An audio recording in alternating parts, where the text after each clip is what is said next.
Hello everyone and welcome to my Sunday episode of Quick and Easy.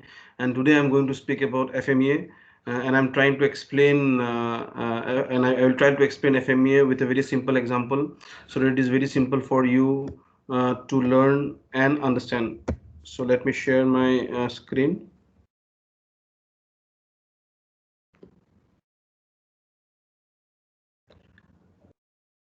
So what is the full form of FMEA? So FMEA stands for failure mode effect analysis. So a small definition on failure mode effect analysis. So it is a proactive way to understand, predict failure modes and its effects. And if you know the failure modes and its effects, you can take some action to reduce its impacts. So we will understand more about this while we talk about the example. So another concept we have to know while we are learning FMEA is about the risk priority number. So risk priority number is to represent the failure modes. So it is nothing but the multiplication of three components: severity, occurrence, and detection. So if the failure mode is high likely to occur or low likely to occur is being rated by occurrence. Whether the failure mode is detectable or it is not detectable is rated by detection. If it is not detectable, how risk is with the effect of the failure mode is getting rated by the severity. So important to remember that occurrence and detection is linked to the failure mode and severity is linked to the effect of the failure mode. So with the example we will understand both the concept here. So let us understand with the help of an example of a car design to understand how failure modes can be mapped and its effects can be reduced with FMEA. So let us consider that while designing an FMEA, so we come across a failure mode, which is saying that a person who is driving and a person who is inside the car are not stable because the speed of the car is not stable, or the car might meet an accident. So under that scenario, the people who will be inside the car will not be stable.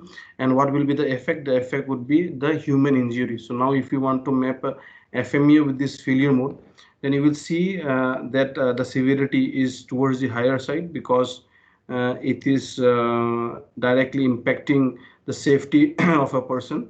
So how likely it is expected to occur? So it is very expected, or it is very frequently expected to occur because the car is being driven in a normal road.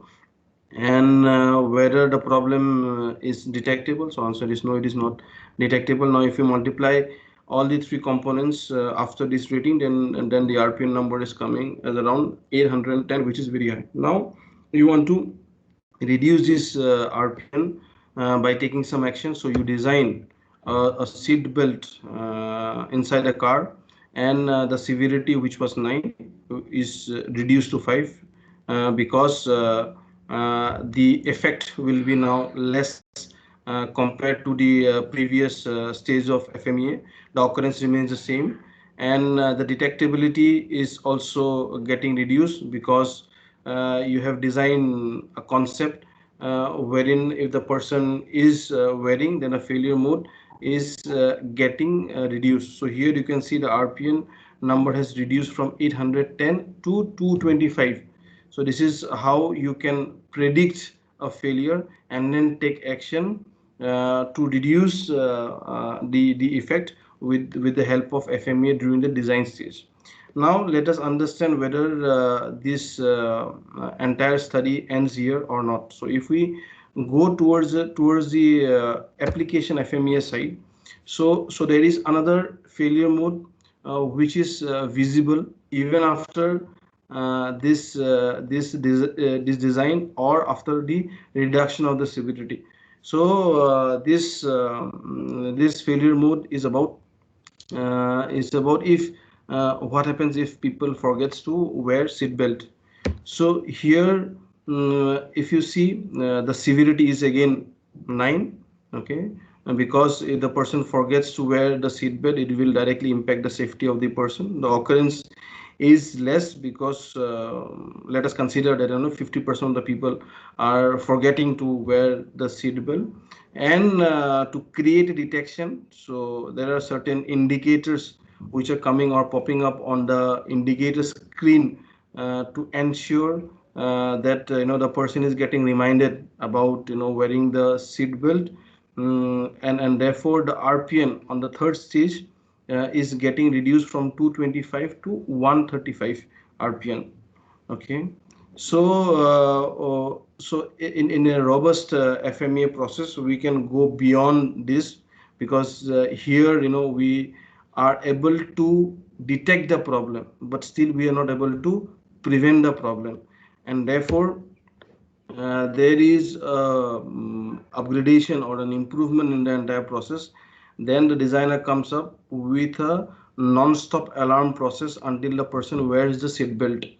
So here the severity remains same. The occurrence is reduced. The detection is reduced significantly, because now you are preventing this problem with the help of a Pokayoke, which is nothing but a non-stop alarm. So here you are designing a concept in the design stage, and again you are going back to the application to see whether while the product is getting applied, if the customer or if the user is following the rules or regulations laid out by the designer. And if it is not being followed, then you are going back to design, and you are designing something in your product so that it works as a problem prevention process.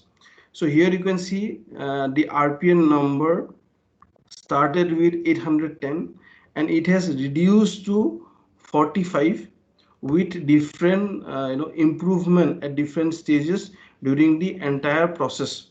So while we do an FMEA, so first is while we do an FMEA, we have to understand the FMEA should start with design, and then it has to go to process. So you have to understand and you have to make sure that there is no failure mode in designing as per the process.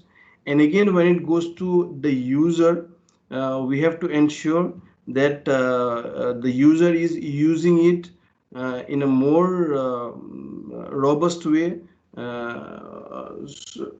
a more robust way, so that the failure mode or the effect of the failure mode is reduced to a significant number. So this entire process can be mapped with the help of FMEA.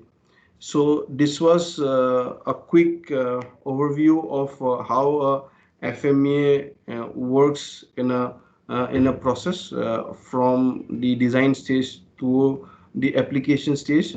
So hope you have learned about FMEA today.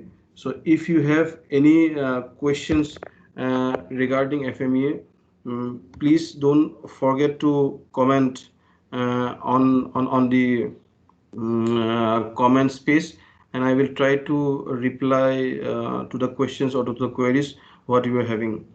Thank you. Have a nice day and happy Sunday, and thanks for watching the video. Thank you.